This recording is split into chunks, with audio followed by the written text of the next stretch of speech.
as I outlined in the National Interim Vaccine and Vaccine Deployment Plan tabled in Parliament and published on the Ministry's website, some 250,000 individuals are included in the first set out of persons to be vaccinated, and the categories that are identified as the priority categories are healthcare workers, government officials, the elderly, 60 years and over, the Jamaica Defense Force, the Jamaica Constabulary Force, the Jamaica Customs Agency, the Jamaica Fire Brigade, Passport and Immigration Citizenship Agency, persons who work in elderly childhood, primary and secondary education institutions, and there is a select group of government workers that are essential to the functioning of the economy that will also be a part of that initial group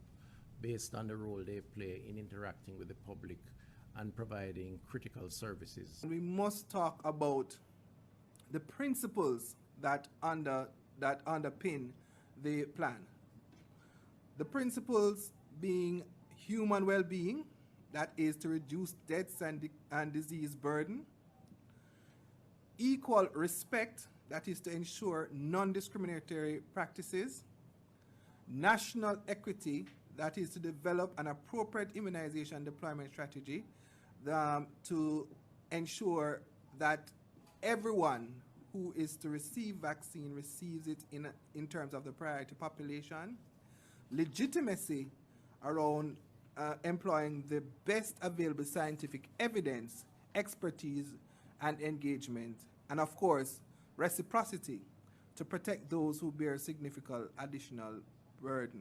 These are the anchored, confirmed supply facilities for vaccination. So we have COVAX, the African Medical Supply Platform.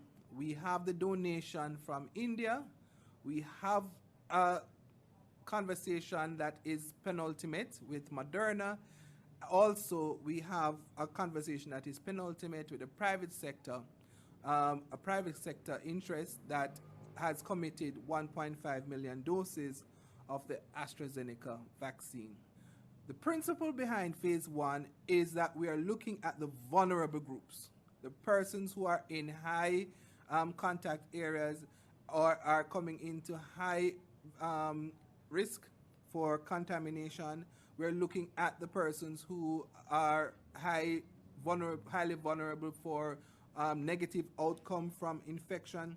And so that is what underpins our phase 1 implementation. Our phase 2 implementation are those persons within the economy or the society that are essential to economic activity. And so we look at the different economic groups, and we will be prioritizing those persons. And then our third phase is a general population phase that looks at those persons within the general population who require vaccination. So our target is 65% of the population by March 31, 2022. We already have spoken about who will get it first. So I'll just